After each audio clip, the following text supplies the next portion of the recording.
All right, well, ladies and gentlemen, we are back. Here we go. The first episode of Conversation with a Leaf Fan, and we're sitting down with none other than Jeremy Ridgewell, writer for Editor and Leaf, and then, of course, producer Josh. That's the new name. I don't care if he likes it. It's going to stick. It's producer Josh in the Tampa Bay jersey, may I add. Hey, let's go around the table right quick. Josh, how's it going with the broom? I'm good. I'm good. How's everyone else doing? Not doing too bad. Mr. Yeah. Ridgewell, I know this has been a while coming. How are you feeling, my friend?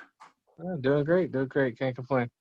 There we go. Well, I wanted to have you on. Obviously, this is a summertime kind of show. Talk about the Leafs, conversations with a Leaf fan. I know you cover them, but you're also a fan of the team. So I'm going to break down some things with you. Josh going to chime in here and there. He's also the lookup expert extraordinaire. He's all geared in. So let's get ready to rock and roll. Jeremy, I got to ask you right out of the gate, though. With the Toronto Maple Leafs not being in the Stanley Cup final, are you cheering for Montreal? Not a chance. Oh boy. I asked this question. I got my broom too. Well, I asked this question because it seems as Leaf fans, we're not allowed to poke fun at the Montreal Canadiens right now. We're not allowed to reference the fact that they're down 0-3, and we're not allowed to chirp or say anything. But you know full well, guys, that if the Leafs were down 0-3 to Tampa, we would not hear the end of it. It would be all over the place.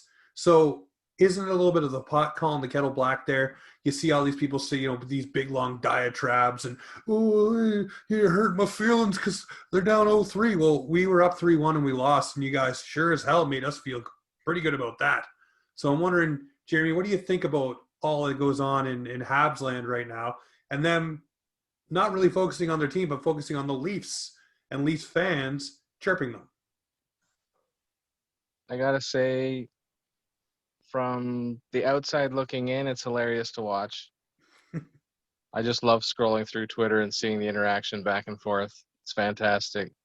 But like you said, I can't find it within my soul anywhere to cheer for Montreal. So Well, you know what? I put out a couple tweets, and Josh, I mean, you've seen them too. I've said, I'm not cheering for Montreal, but I will cheer for people that I know that like the team. I'm happy for them.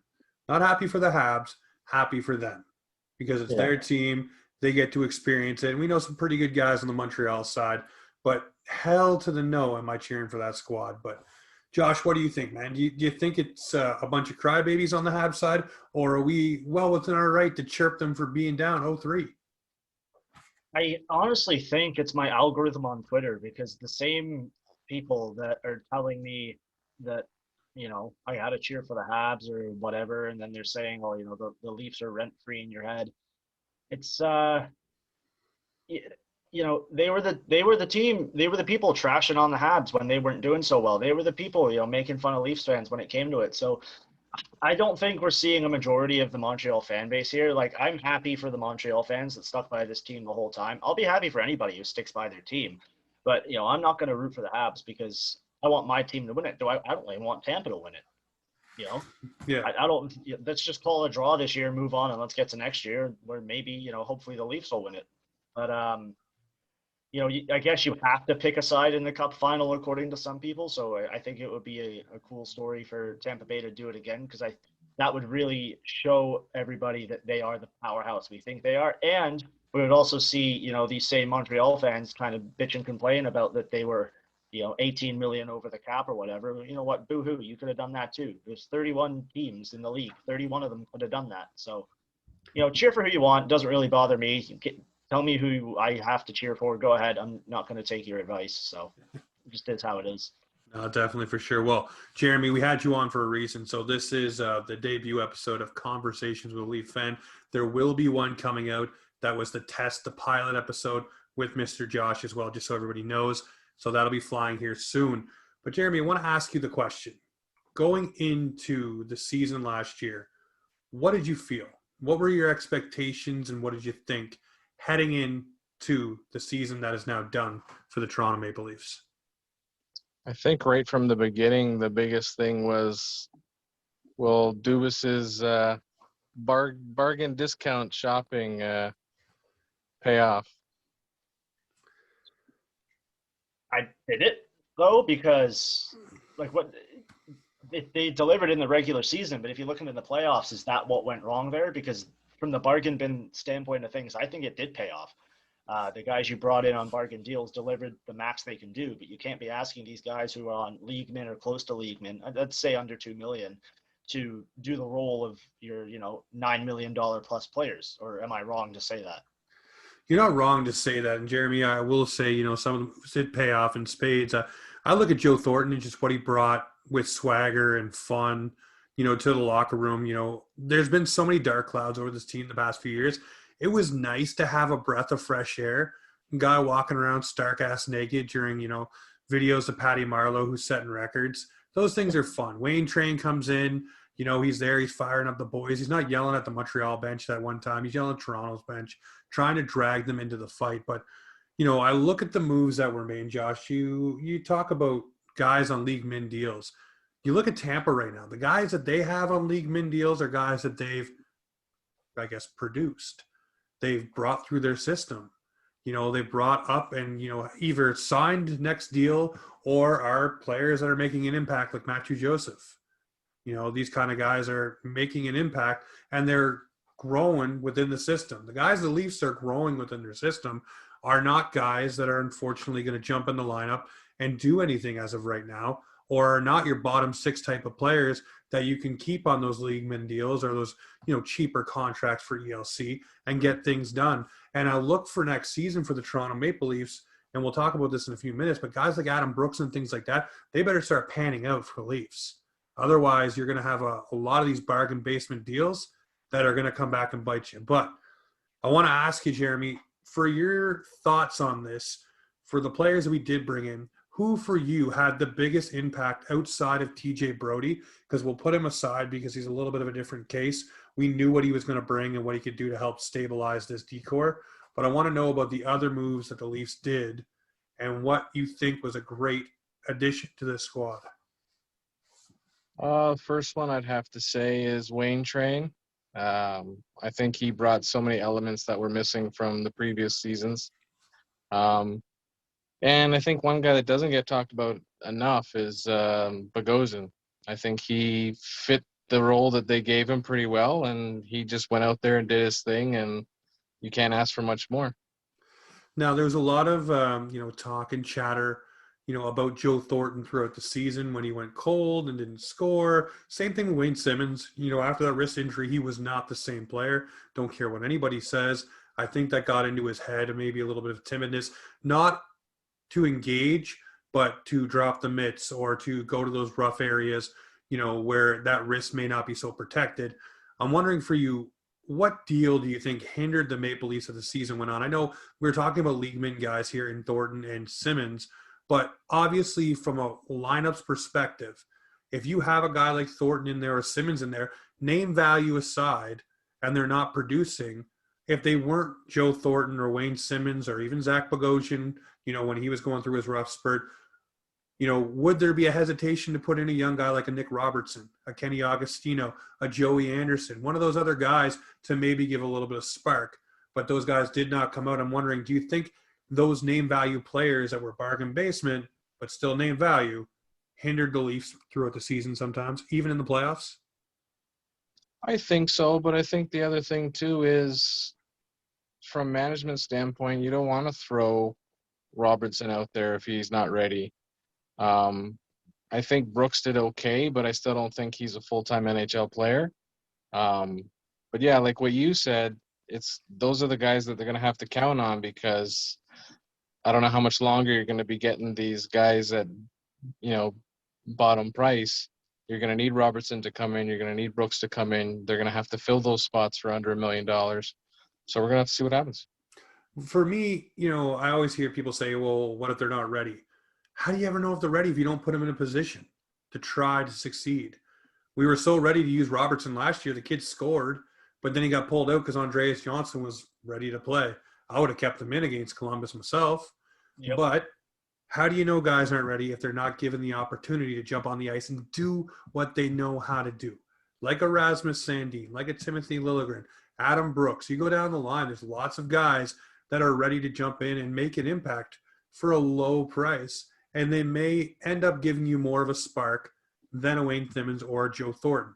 That's just my thought on it. I mean, you look at the way the roster was handled all year was so down to the dime all the time. They always wanted to make sure they were so close to the cap and making sure that they had so much cap space to be able to go over or under or whatever they need to do all the time that I don't think we got the full flush of what the roster could be. Yeah, I think you're right. And I think the other thing with this coming season is I think it's going to be interesting to see the comparable by having a full preseason, a full training camp for these younger guys to actually showcase what they have before the season starts. You can throw them into preseason games. You can give them the ice time they need and see where they're at. Well, one thing that I've said for a long time now, and people shake their head at me like I need to stop being such a Dubasite or, a Keefe lover or all this stuff. This group here has not had a full season without interruption. Dubas and Keefe have not been able to run a bench and run a team without Lou overhead, Babcock overhead, or now the 2 seasons that Keefe and Dubas were supposed to run were both COVID impacted. Both those COVID impacted seasons, they were not allowed to implement their practice strategies or strategies they wanted. And we look at what they got out of that team this year from Keefe. They were a lot more defensively stout than they've been. They were able to defend leads differently, and that was with minimal practice time. Everybody doesn't remember the fact that this season there was not a lot of time to practice between games. Teams had their morning skates to work on things. So really, I kind of want to say I give Keefe a pass this season. I know we got schooled in the playoffs. That's 2 seasons in a row you got schooled. You got schooled by John Tortorella, and this year you got schooled, absolutely schooled by Dom Ducharme. And Did he, Danault though? ate us. Oh, he did. Oh, he did. Come I on. don't know. I don't put that on Keefe. I put that on the players for just. No, man. I don't It's even want on to say. Keefe to make the adjustments. If he does Yeah, not make the maybe adjustments, for Game 7, but Game 5 and 6, that was on the players. That was on a silver platter. There's literally that photo of, and I'm not blaming Mikheyev because anybody could have missed that. Well, there's a Mikheyev missed couple. it, Marner missed one too. right? Like Marner missed one too, but like just the mental collapse of the players. I mean, Listen, I after will. those games, Keith probably wanted to throw his skates on and be like, "I'll just do it myself." Like, But I don't know. it is incumbent on the coach. If you look at what Tampa did and why they're having so much success, they are keeping their big dogs away from Danault. And that line that is causing so much problems for Winnipeg, Vegas, and Toronto. So if you're Keefe, do you not start to try to move Matthews away from that matchup or Marner away from that matchup? Switch it up, move them through the lineup, do something, get a spark. You're the coach. Marner isn't going. We all know that Marner wasn't going. You could see it in his face in the penalty box, that picture that is plastered across social media. Hi, Jamie Anasty, for beating the dead horse yet again today. But listen, you're the coach. You're supposed to move things around. Jeremy, I want to get your thoughts on this. Me and Josh are going at her here. What do you think? Should Keefe shoulder some of that blame for not moving things around in the playoffs?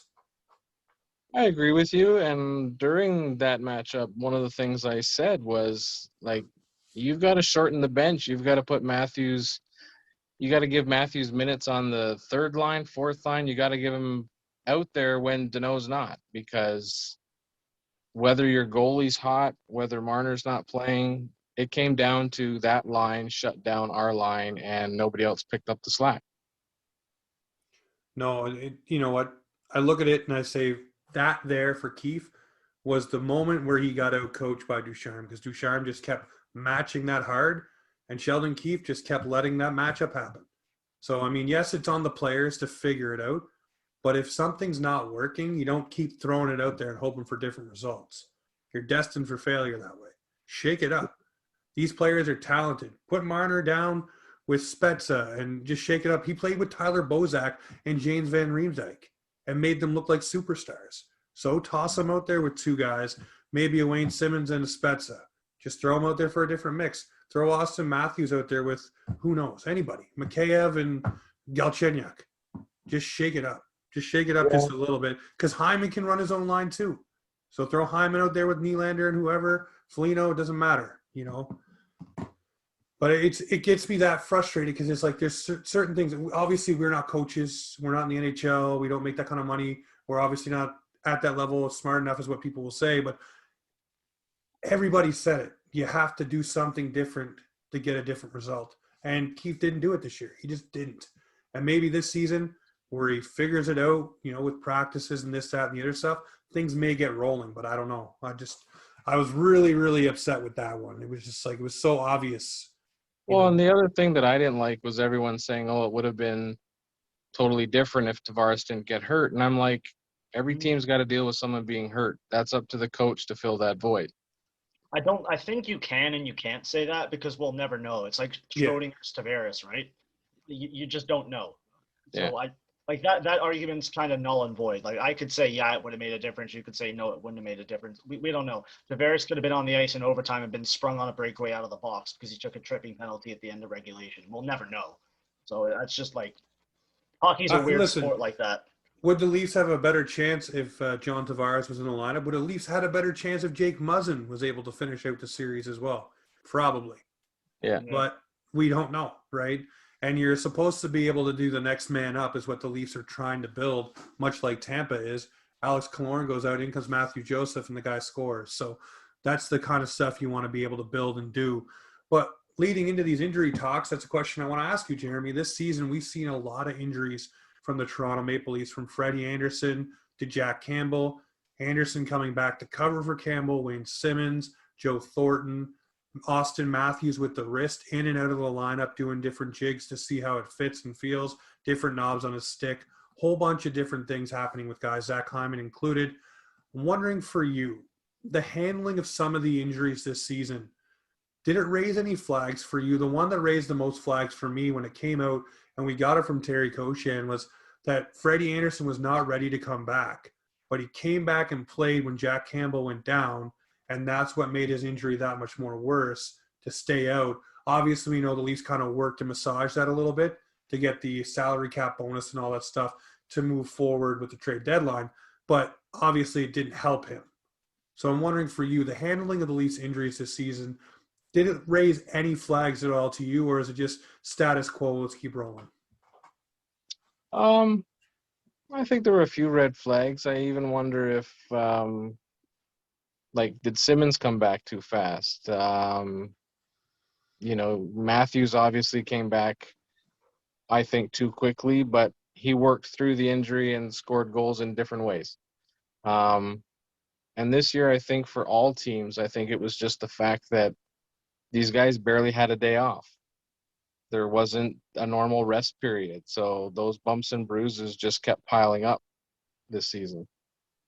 Yeah, there wasn't time to massage them out. The one that bothers me the most, and Josh, you know my stance on this, was the Austin Matthews wrist injury. I didn't like that he was in and out of the lineup. I know that they wanted to let him play if he felt comfortable to play.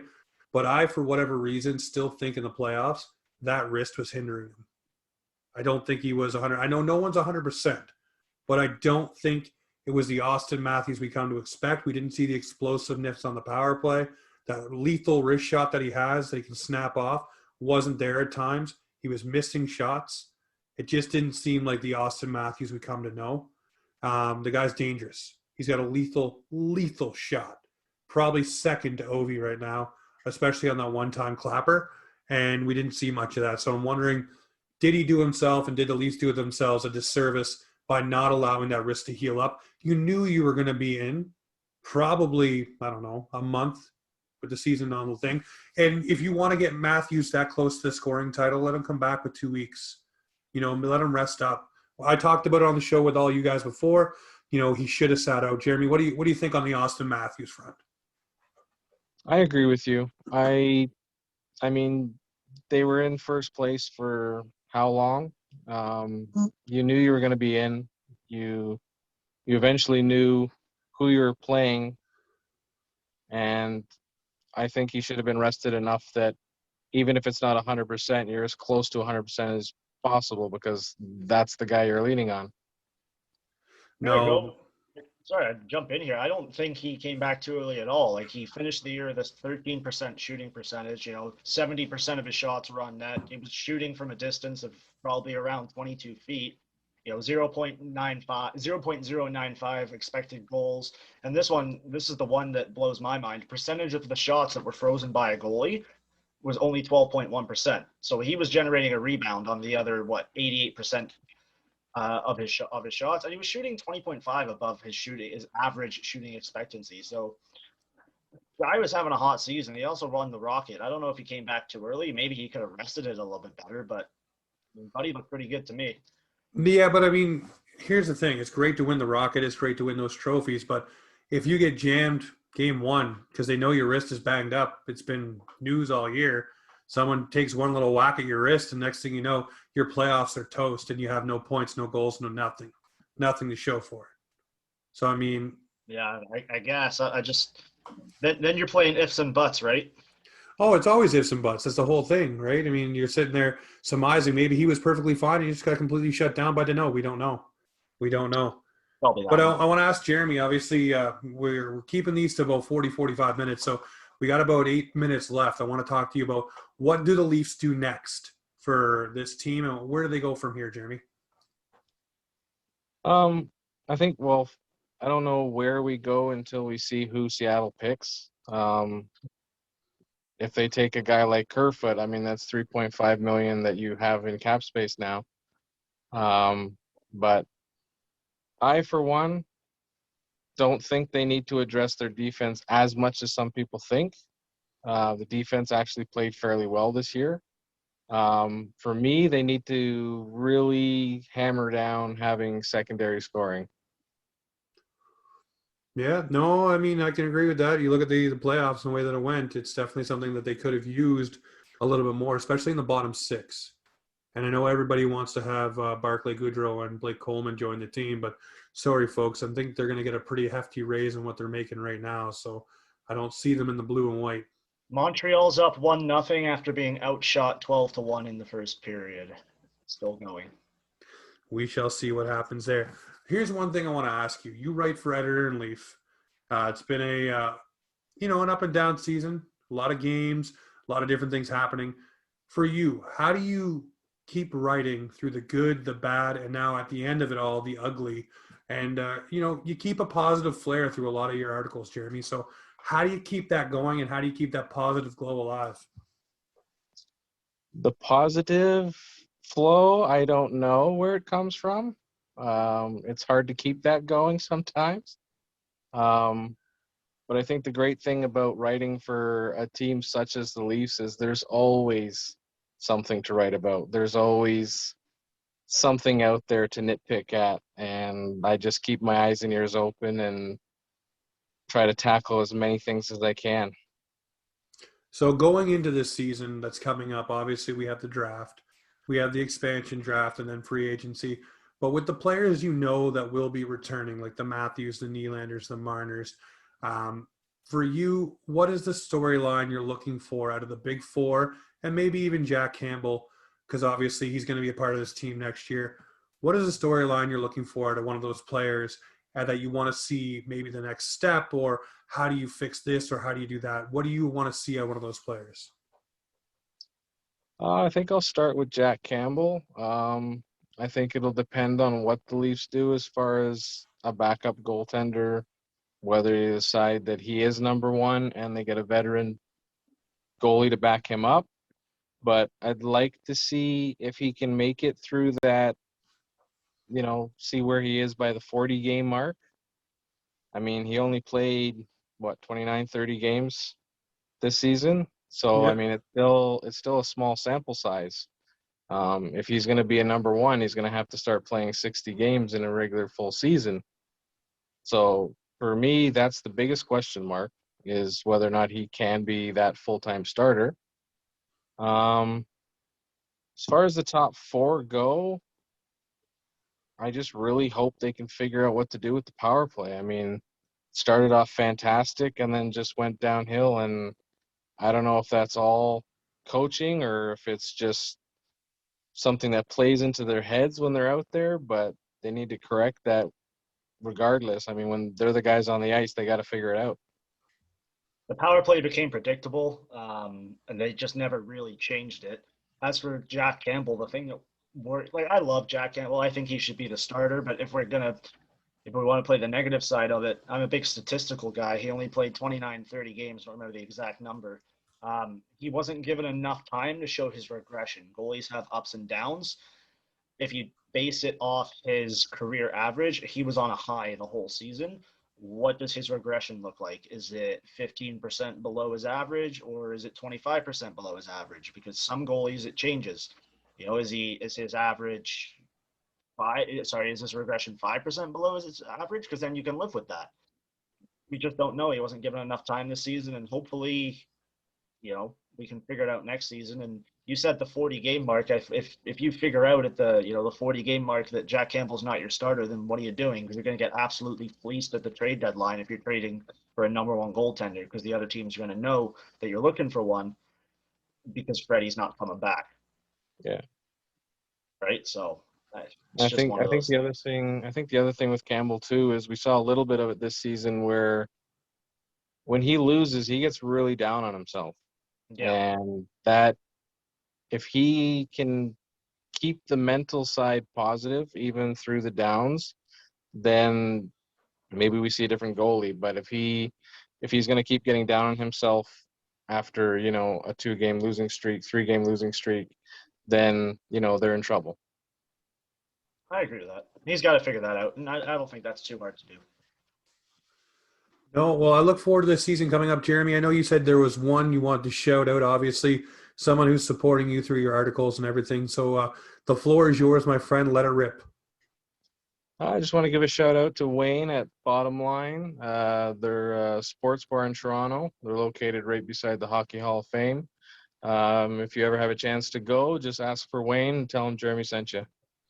There you go. Go to the Bottom Line, grab a bite to eat, watch the game, maybe some TFC. Hey, Josh?